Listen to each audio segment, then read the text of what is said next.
Depois de participar do passeio ciclístico do Detran lá no Cruzeiro, eu vim correndo aqui para o Congresso Nacional, onde está acontecendo uma cerimônia para o Dia Mundial em Memória das Vítimas de Trânsito, organizada pela ONG Rodas da Paz. E por que, Ventania, você está aí fazendo essa cobertura? Porque é muito importante que a gente tenha consciência desse dia, das pessoas que a gente perdeu para a violência do trânsito.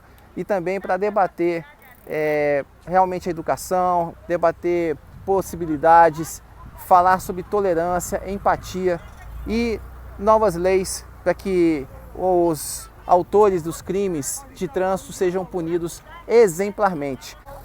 Nesse exato momento está rolando alguns depoimentos de parentes de vítimas, é bastante emocionante. Eu, como ciclista há quase 30 anos, ouvi de mães, pais, irmãos, filhos que perderam seus pais, depoimentos que realmente mexem com a nossa emoção. Mas muito obrigado para vocês que vieram aqui dividir essa dor, porque é através dela que a gente vai conseguir mudar a nossa realidade e que a gente possa conseguir pedalar com mais segurança nas vias e rodovias, não só da capital federal, mas também do Brasil.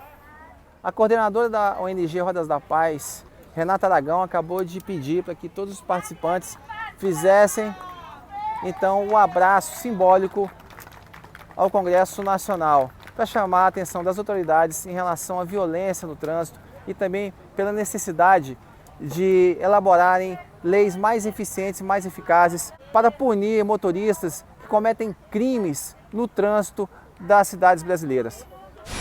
A gente acha que a justiça de trânsito era muito tímida ainda para os crimes de trânsito. Não educa, não muda o comportamento e não é uma placa que diga os limites da velocidade, que também a gente está pedindo diminuição, que vai mudar o comportamento de quem é infrator, né? Então, as pessoas precisam ter medo das consequências. A morte no trânsito é a segunda maior causa de morte no Brasil. E são mortes evitáveis, porque não é por doença, é por um comportamento inadequado. A maioria não é acidente, é sinistro de trânsito, cometendo infração gravíssima. Então a gente entende que a justiça, se os delegados, os promotores e os juízes não se sentem seguros para considerar o dolo eventual, correr o risco de matar e colocar as pessoas em risco, a gente pode aperfeiçoar a legislação. Se um motorista cometeu infração gravíssima e matou, sim, é dolo eventual. Então isso já agrava mais as consequências judiciais. O Brasil é muito evoluído para a justiça dos crimes de trânsito ser tão tímida, né? A gente tem que evoluir nisso. A questão é a luta sempre constante para que esse número de mortes sempre reduza cada vez mais, até que se torne zero, porque qualquer morte acima de zero é inaceitável.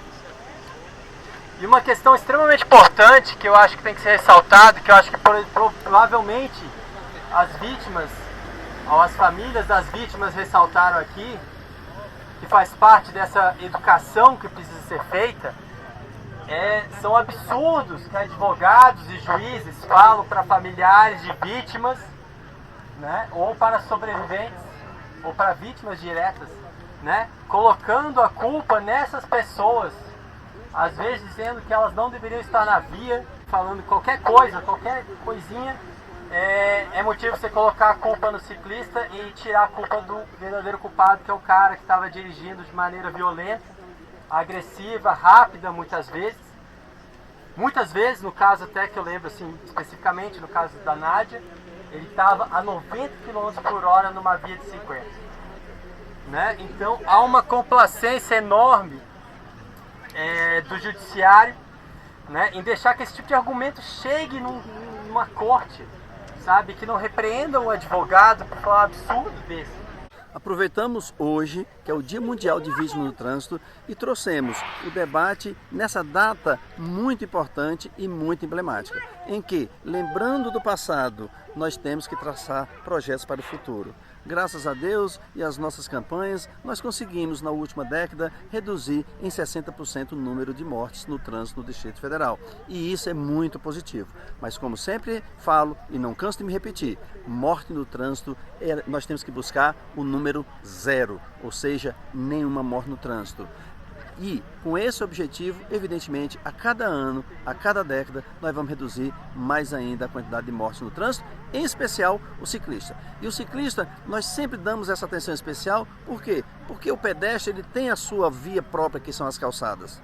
O ciclista não, é um veículo, e como veículo ele pode transitar pelas faixas de rolamento, compartilhando esses espaços com os carros. E, evidentemente, isso leva uma vulnerabilidade maior. Portanto, conscientização de que o ciclista é um veículo faz parte de uma estratégia de conscientização de toda a sociedade.